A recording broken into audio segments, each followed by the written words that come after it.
அனைத்து இந்திய அண்ணா திராவிட முன்னேற்ற கழகத்தை பொறுத்தவரைக்கும் புரட்சி தலைவர் எம்ஜிஆர் என்ற மாபெரும் சக்தி இயக்கத்தை உருவாக்கி கொடுத்திருக்கின்றார். புரட்சி தலைவர் அம்மாவர்கள் புரட்சி தலைவர் எம்ஜிஆர் தோற்றுவித்த கட்சியை தன்னை இணையாப்பதை போல காற்று நம்மிடத்தை ஒப்படைத்திருக்கின்றார். இந்தியாவிலும் சரி தமிழகத்திலும் சரி எத்தனையோ கட்சிகள் இருக்கின்றன, எத்தனையோ தலைவர்கள் இருக்கின்றார்கள். ஆனால் நம்முடைய தலைவர்கள் போல் கிடையாது. எத்தனையோ பேர் மனிதரை பிறக்கின்றார், வாழ்கின்றார்கள், இறக்கின்றார்கள். ஆனால் புரட்சி தலைவர் எம்ஜிஆர், இதே புரட்சி தலைவி அம்மா, இருவரும் தலைவர்கள். ஸ்டாலின் அவர்களே, இருவரும் தலைவர்கள் இருக்கின்ற வரை, அவருடைய ஆட்சி இருக்கின்ற வரை, உங்களை போல 1000 ஸ்டாலின் பிறந்து வந்தால் அண்ணா திமுகவை தொட்டு கூட பார்க்கவில்லை.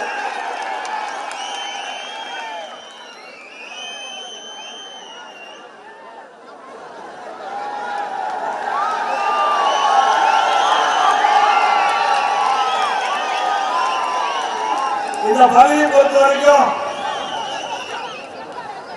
ஏழைக்கு கைத்தறி நிறைந்த பகுதி, பட்டு நெசவாளர் நிறைந்த பகுதி. இந்த விடியா திமுக முதலமைச்சர் பொறுப்பேற்று சரியான விலை கிடைக்கவில்லை. நெய்த பட்டு துணிகள் முழுமையாக விற்பனை செய்ய முடியவில்லை என்று என்னிடத்திலே தெரிவித்தார்கள். இந்த ஆட்சி எப்பொழுது ஏற்பட்டதோ, திரு ஸ்டாலின் எப்பொழுது முதலமைச்சரானதோ அப்போதே தமிழ்நாட்டுக்கு சனி வந்துட்டது, சனி பிடித்துக் கொண்டது. நாம சொல்லுவாங்க ஏழு சனின்னு.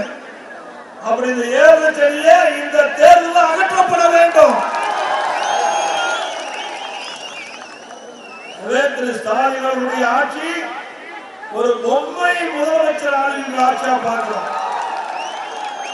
அதனாலதான் எந்த தொழிலுமே செய்ய முடியாத ஒரு அவல நிலையை தமிழகத்திலே பார்க்க முடிகிறது. அதே போல வேளாண்மை, விவசாயம், நெல் உற்பத்தி அதிகம், கரும்பு அதிகமாக பயிரிடுகின்றார்கள், வாழை அதிகமாக பயிரிடுகின்றார்கள், கடலை பயிரிடுகின்றார்கள். நான் ஒரு விவசாயியா இருக்கின்றேன், இன்றைக்கு விவசாயம் செய்து கொண்டிருக்கின்றேன். என்னை பார்த்து பேசுகிறார் திரு ஸ்டாலின், பச்சைப்பை சொல்லுகின்ற, பச்சைப்பை பேசுகின்ற விவசாயி என்று. இந்த ஸ்டாலின் அவர்களே, விவசாயம் என்றால் என்ன என்று உங்களுக்கு தெரியுமா?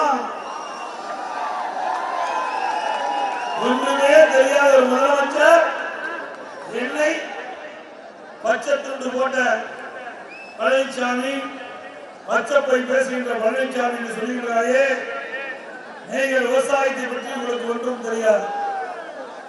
விவசாயம்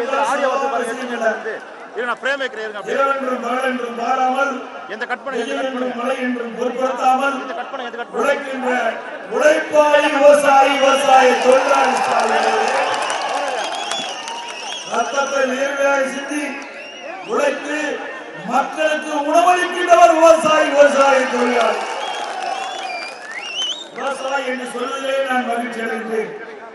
என்னை பற்றி பேசுவதாக நினைத்துக் கொண்டு விவசாயிகளை அவமானப்படுத்தாதீர்கள், விவசாயிகளை கொச்சைப்படுத்தி பேசாதீர்கள், விவசாய தொழிலாளிகளை கொச்சைப்படுத்தி பேசாதீர்கள். அனைத்து இந்திய அண்ணா திராவிட முன்னேற்ற கழக ஆட்சி இருக்கின்ற பொழுது விவசாயிகள் செழிப்போடு, வளமோடு, நலமோடு இருந்தார்கள். 2 முறை தொடக்க வேளாண்மை வங்கியிலே பயிர்க்கடன் பெற்றிருந்தார்கள், தள்ளுபடி செய்தோம். 2016 அம்மா தள்ளுபடி செஞ்சாங்க, 2021 நான் முதலமைச்சராக போது தள்ளுபடி செஞ்சேன். 2021 12,110 கோடி விவசாயிகளுக்கு தள்ளுபடி செய்த அரசாங்கம் அதிமுக அரசாங்கம். 2017 நான் முதலமைச்சர் பொறுப்பேற்கின்ற பொழுது கடுமையான வறட்சி, குடிப்பதற்கு கூட தண்ணீர் கிடையாது. அப்படிப்பட்ட காலகட்டத்தில் கூட மக்களுக்கு தங்குதடையில்லாமல் குடிநீரை வழங்கினோம். அது மட்டுமல்ல, விவசாயிகள் பயிரிட்ட அந்த பயிர்கள் எல்லாம் வெயிலே கருகி சேதமடைந்தது. அந்த பயிர்கள் எல்லாம் கணக்கிட்டு அம்மாவுடைய அரசு வறட்சி நிவாரணம் கொடுத்த ஒரே அரசாங்கம் அதிமுக அரசு. அண்ணா திமுக கட்சியில் தான் இங்கே இருக்கின்றவர் இங்கே வந்து பேச முடியும், வேற எந்த கட்சியிலும் கிடையாது. இங்கே இருக்கின்றவர் இங்கே மேடையிலே அமர முடியும். இன்றைக்கு தமிழ்நாட்டுக்கு தலைக்குனிவு ஏற்படுத்தது திமுகனால. 1,72,000 கோடி ஊழல் செய்துவிட்டு இன்றைய தினம் மீண்டும் மத்தியிலே ஆட்சிக்கு வருவதற்கு துடிக்கிறார் திரு ஸ்டாலின் அவர்கள். அதற்காகத்தான் இந்தியா கூட்டணி என்ற ஒரு அமைப்பு 26 கட்சிகள் ஒன்றாக இணைந்து ஏற்படுத்தியது. ராசியான மனிதர் திரு ஸ்டாலின் அவர்களை சேர்த்துனாங்க. சேர்த்துன உடனே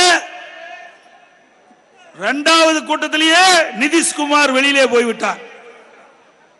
பிறகு ஒவ்வொரு கட்சி தலைவர்களும் நாங்கள் இந்தியா கூட்டணியில் அங்க வைக்கின்றோம், ஆனால் கூட்டணியோடு சேர்ந்து தேர்தலில் நிற்க மாட்டோம் என்று வெளிப்படையாக சொல்லிவிட்டு ஒவ்வொருத்தராக ஒவ்வொரு மாநிலத்திலும் தனித்தனியாக நிற்கின்றார்கள்.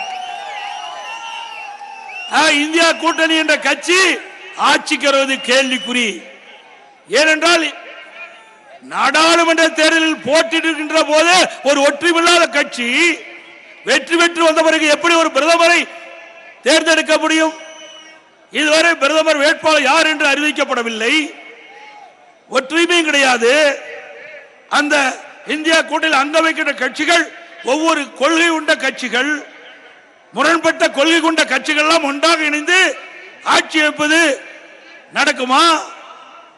மக்கள் எல்லாவற்றையும் சிந்தித்துக் கொண்டுதான் இருக்கிறார். ஸ்டாலின் அவர்களே, நீங்கள் காண்பது பகல் கனவாக இருக்கின்றது.